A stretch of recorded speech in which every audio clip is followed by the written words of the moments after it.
Halo sahabat Faktapedia, selamat datang di video ini. Kali ini kita akan menjelajahi negara misterius nan menawan di Asia Selatan.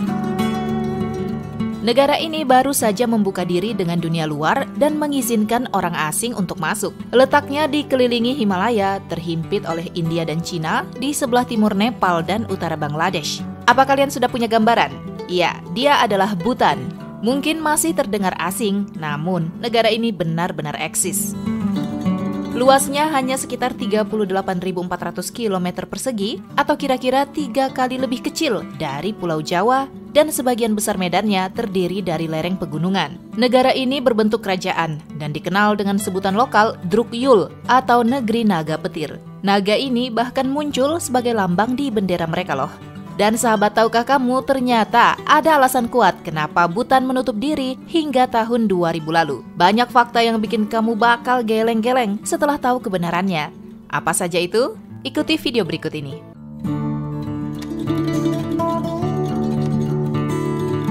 Bhutan, negara yang menyimpan banyak keajaiban dan misteri. Pada tahun 1974, ia masih benar-benar menutup diri untuk dunia luar. Mengapa? Dan apa yang terjadi dengan masyarakatnya? Ternyata jauh dari yang kita bayangkan. Mereka hidup dengan harmoni dan berdampingan dengan alam. Selama kurun waktu yang lama, masyarakat Bhutan berhasil menjaga kebudayaan dan ciri khas mereka dengan baik. Dampaknya, reputasi Bhutan mulai dikenal sebagai negara berkarakter. Bukan tanpa pengorbanan. Ya, di Bhutan mereka sangat jauh dari kata teknologi. Setidaknya sampai dengan tahun 1999, di mana penggunaan televisi dan internet masih dilarang. Namun, modernisasi tak mudah dibendung. Buta teknologi tak bisa lagi ditampung. Sang penguasa Bhutan akhirnya menghapus kebijakan larangan menonton. Periode ini menjadi titik balik cukup besar bagi penduduk Bhutan. Pasalnya, sejak itu mereka bisa mengakses informasi seperti masyarakat di negeri lain. Kebijakan yang menorehkan setitik rekor menjadikan Bhutan sebagai negara terakhir di dunia yang mulai menggunakan televisi. Kamu pasti bertanya-tanya, siapa sebenarnya di balik segala kebijakan itu? Presiden ataukah Perdana Menterinya? Bukan keduanya. Bhutan dipimpin oleh sosok raja. Dialah Jigme Wangchuk yang berkuasa hingga 2005. Namun, mengundurkan diri dan menyerahkan tahtanya kepada sang putra, Jigme Khesar Namgyel Wangchuk, dengan harapan terbentuknya demokrasi parlementer. Mungkin ini adalah pertama kalinya dalam sejarah dunia, seorang raja dengan rela mengurangi kekuasaannya agar kerajaannya berkembang dengan cara yang lebih kontemporer dan terbuka. Bandingkan antara Ratu Elizabeth dan Raja Charles dari Inggris, di mana Raja Charles baru meraih gelar saat usia 73 tahun ketika sang ibu mewarisinya tahta karena meninggal dunia.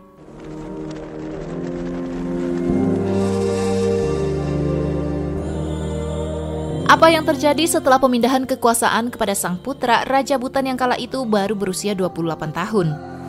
Raja termuda di dunia itu ternyata memiliki kepribadian yang rendah hati dan sangat berkeprimanusiaan. Tak ayal ia sering disebut sebagai Raja Rakyat yang mulia Jigme Khesar. Ia sering sekali bertemu dengan hampir setiap warga negaranya dan senang berbincang-bincang dengan secara pribadi tentang kesedihan maupun kebutuhan rakyat jelata. Salah satu terobosan yang diambil untuk membuktikan kepedulian raja, yakni dengan membentuk Kementerian Kebahagiaan yang bertugas mengukur kepuasan seseorang terhadap hidup mereka saat ini. Berdampingan dengan Komite Kebahagiaan Nasional Bruto, keduanya mengukur kualitas hidup warga berdasarkan nilai finansial dan mental. Ajaibnya, gagasan ini disetujui oleh Perserikatan Bangsa-Bangsa dan mengesahkannya pada 2011. Namun kabarnya, meskipun berfokus pada kebahagiaan internal, pemerintah Bhutan dituduh melakukan banyak pelanggaran hak asasi manusia terhadap etnis minoritas yang tinggal di sana. Banyak yang dipaksa keluar negeri atau ke kamp pengungsian. Amerika Serikat menyatakan menerima setidaknya 30.000 pengungsi Bhutan antara tahun 2008 hingga 2010. Entah benar atau tidak, berita yang beredar tentu saja selalu menuai pro dan kontra. Kendati demikian, pernah dilakukan survei dan terungkap bahwa penduduk Bhutan hidup dengan damai dan bahagia. Selain memiliki raja yang peduli, ternyata rahasianya adalah senantiasa mengamalkan ajaran Buddha yang mereka anut, bahwa hidup itu dilandaskan cinta dan kasih. Meskipun sedikit terlambat di bidang teknologi, namun Bhutan nampaknya cukup sadar pentingnya pendidikan.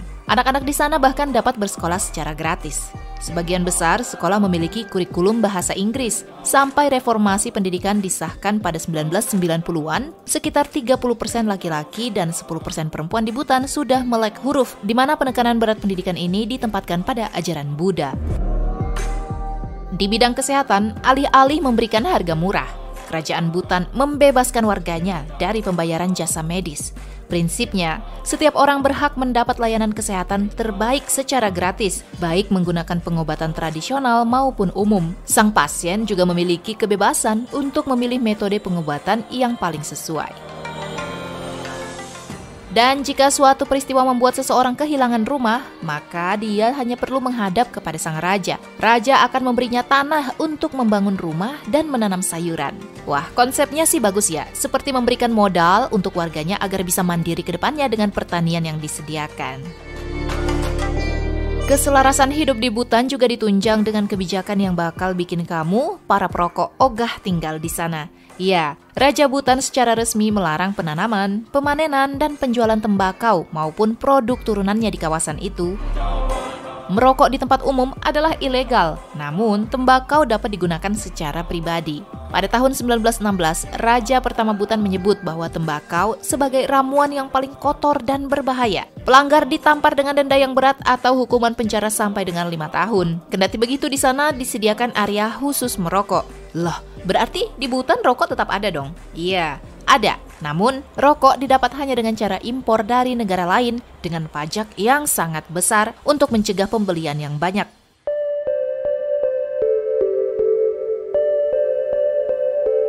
Menjaga karakter dan budaya Bhutan memiliki konsekuensi terhadap gaya hidup dan dalam kebiasaan serta aturan ketat yang diterapkan.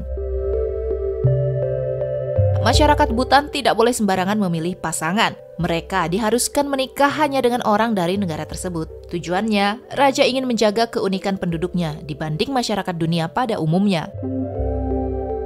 Ketika sudah mantap untuk berkeluarga, prosesi pernikahan pun digelar yang diwarnai dengan rapalan mantra oleh biksu. Dalam kepercayaan mereka, hal itu diklaim mampu menguatkan hubungan mental pengantin.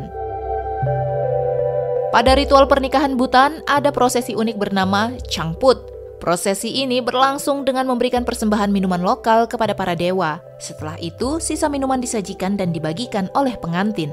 Oh ya, poligami legal di Bhutan, tapi prakteknya tidak umum. Masyarakat Bhutan tidak merayakan ulang tahun. Faktanya, tidak ada undang-undang yang mewajibkan mereka mencatat tanggal lahirnya. Jadi, bagaimana mengetahui tanggal kelahiran ketika kamu lupa?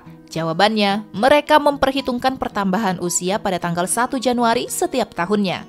Berbeda dengan hari ulang tahun Raja Jigme Khesar, di mana itu dirayakan sebagai hari libur umum setiap tanggal 21 Februari. Di Bhutan, wanita juga diperlakukan dengan cara yang berbeda. Maksudnya, jika dalam banyak kebudayaan, anak laki-laki mendapat bagian lebih banyak dalam hal warisan, di Bhutan, perempuanlah yang lebih berhak. Putri sulung akan mendapatkan bagian terbanyak, seperti tempat tinggal, tanah, dan ternak. Rakyat Bhutan diwajibkan untuk mengenakan pakaian nasional ketika bekerja, sekolah, ataupun acara formal lainnya. Untuk laki-laki, mereka mengenakan pakaian yang disebut go, dan perempuan memakai kira. Sahabat, kamu setuju tidak dengan aturan-aturan tadi?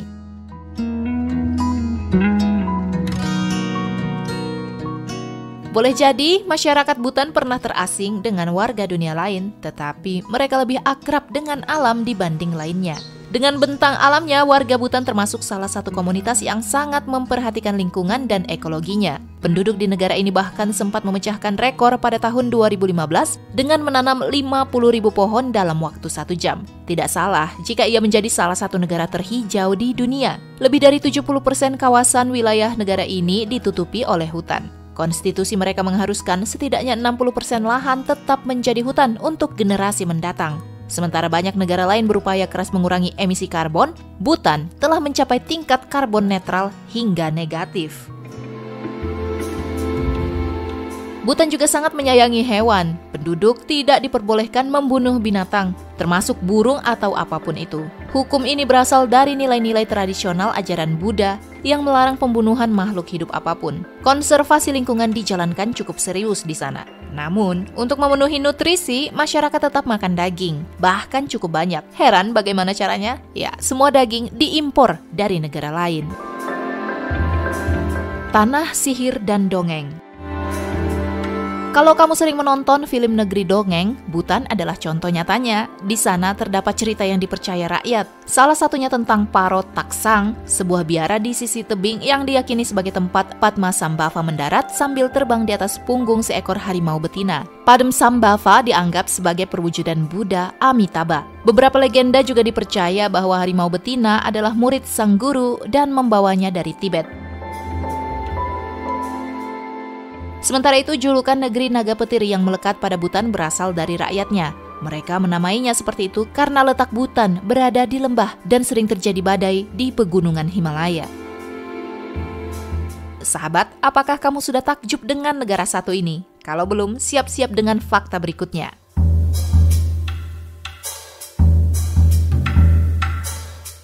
Seperti diketahui bahwa masyarakat Bhutan mayoritas pemeluk Buddha. Dalam konsepnya meyakini bahwa setelah kematian akan ada reinkarnasi.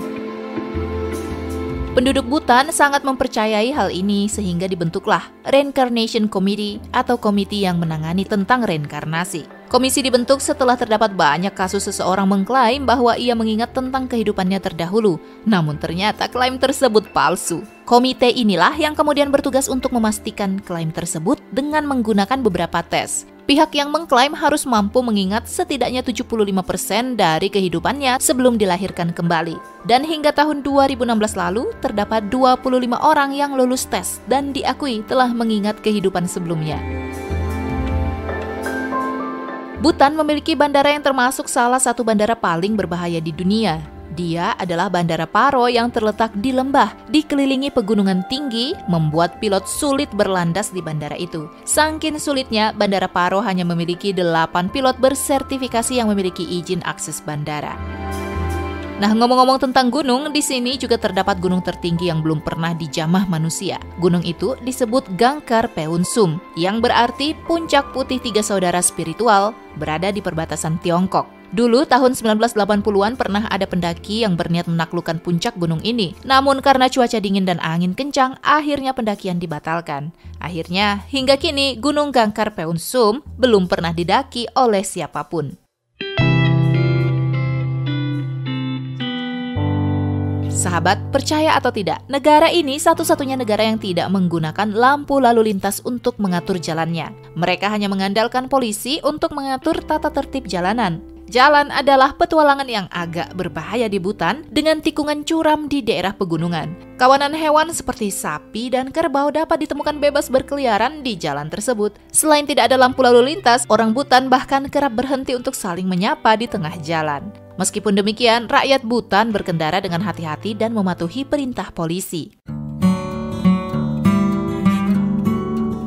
Bhutan mengalami 5 musim yang berbeda: panas, monsun, gugur, dingin, dan semi. Hujan monsun di Bhutan Barat lebih berat. Musim panas di Bhutan Selatan kering dan panas, serta musim salju yang dingin. Yang membedakan musim dingin atau musim salju Bhutan dengan negara lain yakni pada tingkat penghargaan atas bongkahan kapas es ini. Saking berharganya, saat salju pertama turun, terutama di wilayah Tiger Nest, seluruh aktivitas di negara itu akan langsung berlaku hari libur nasional. Hal ini dikarenakan salju dianggap sebagai pembawa rezeki, yang mana saat mencair airnya akan mengalir ke arah lembah yang merupakan areal pertanian. Sahabat Faktapedia, setuju tidak jika Bhutan adalah mutiara tersembunyi di hamparan luasnya lautan? Apakah kamu tertarik berkunjung ke sana? Eits, tapi tunggu dulu. Kalau kamu berniat mengunjungi negara Bhutan dengan cara ala backpacker, kamu harus membatalkan niat itu. Karena negara ini belum mengizinkan orang dari luar berwisata secara individu. Hanya terdapat 2 cara untuk bisa menjelajahi Bhutan. Pertama adalah dengan cara mengikuti paket tur yang disiapkan oleh pemerintah Bhutan. Meskipun harga tiap paket cukup mahal, namun sepadan dengan kualitas yang diberikan. Mulai dari hotel bintang 5, makanan mewah, pemandu yang selalu siap menemani, dan beberapa cara lainnya. Cara kedua adalah dengan diundang secara langsung oleh penduduk lokal. Akan menguntungkan jika memiliki teman atau kenalan yang asli warga Butan, karena kalian tidak perlu ikut paket tur yang harganya cukup mahal. Namun dalam setahun, penduduk lokal hanya diizinkan mengundang 2 orang saja dan dengan pengurusan dokumen-dokumen yang cukup banyak. Jumlah wisatawan yang masuk ke Butan memang sangat dibatasi karena negara itu sengaja tidak ingin mempromosikan pariwisata internasional secara besar-besaran untuk melindungi budaya dan alamnya. Hal ini diwujudkan dengan menetapkan biaya minimum yang harus ditanggung wisatawan internasional. Tentu saja, ini menjadikan Butan sekali lagi sebagai tujuan wisata yang relatif mahal, sekaligus menjelaskan mengapa negara tersebut tidak menerima banyak wisatawan asing. Masuk akal sih ya, sahabat.